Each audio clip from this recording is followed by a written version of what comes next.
Hello everyone, I'm Paul and this is problem 788, rotated digits. This is a medium problem and here we show you my intuition, approach and solution. Given an integer n, we need to return the number of good integers in the range from 1 to n. Here is the requirement for a good integer. An integer x is good if after rotating each digit 180 degrees, we get a number that's different from x.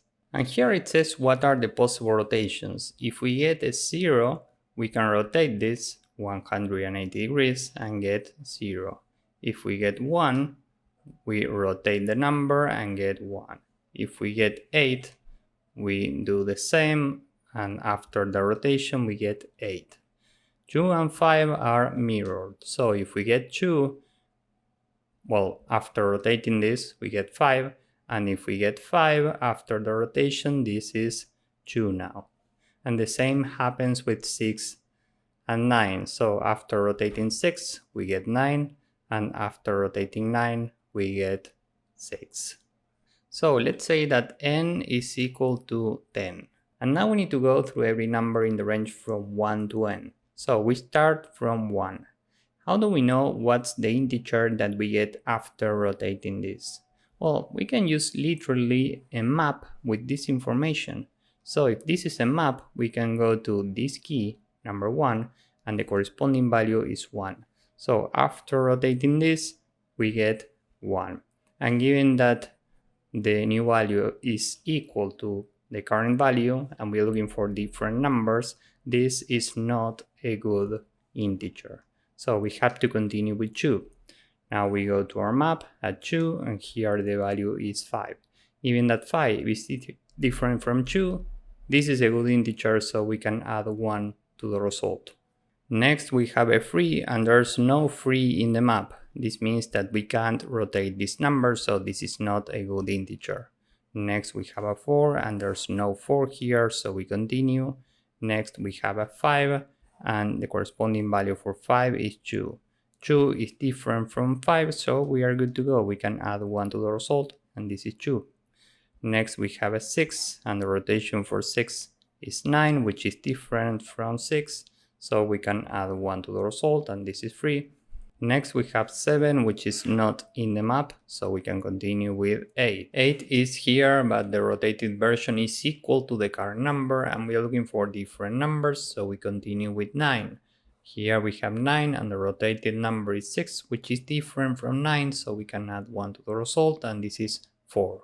And finally we have number 10. If we rotate this digit, we go to our map at 1 and the value is 1. And if we rotate this digit, we go to the map at 0 and the corresponding value is 0. Even that these two numbers are equal and we are looking for different numbers, this is not a good integer. So the final result is 4. Time complexity here is big O of n times log base 10 of n. Why? Well, because we have to go through every number in the range from 1 to n, and every time we are iterating the corresponding amount of digits of the current number. And the maximum amount of digits that we can get is given by the maximum number in the range from 1 to n. Which is n. That's why here we have n. And the maximum amount of digits that we can iterate is log base 10 of n. So this is overall time complexity and overall space is big O of log base 10 of n. Because we are working with strings. We transform this into a string, then we get the reversed version of this number with a string also. So this requires big O of log base 10 n space complexity. So with this in mind, let's see how to code this up. First, we can build a map for valid rotations. So we can start with 0. The value here is 0.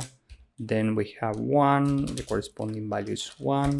Then we have 8. The corresponding value is 8. Then 2. This is 5. Then we have 5. The corresponding value is 2. Then we have 6 and the corresponding value is 9.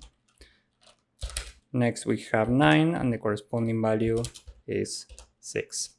So now with this map, we can say that the result is initially 0, and for every number in range from 1 to n plus 1, because we have to include 1 and this side is non-inclusive, every time we say that the current number in string format is equal to a string from the current number. And the new string, meaning the reversed number, is equal to an empty string. And now we can go through every character in the string for the current number. And we check if we don't have this character in the map, we can break this loop, this inner loop, right away. Why? Well, because as soon as we can't reverse a character, we can continue with the next number. We know that this is not valid. If we are still here, we can add to the new number, to the reversed version of the number, rotations at the current character, okay? And after this loop, we can check if the length of new string is equal to the length of string and new string is different from string, we add 1 to the result. And after all of this, we can return result. So this is the entire code. Let's submit this and see if it works. As you can see, this works and it's efficient enough. So if you found this useful, please drop a like, subscribe, and see you in the next one. Bye bye.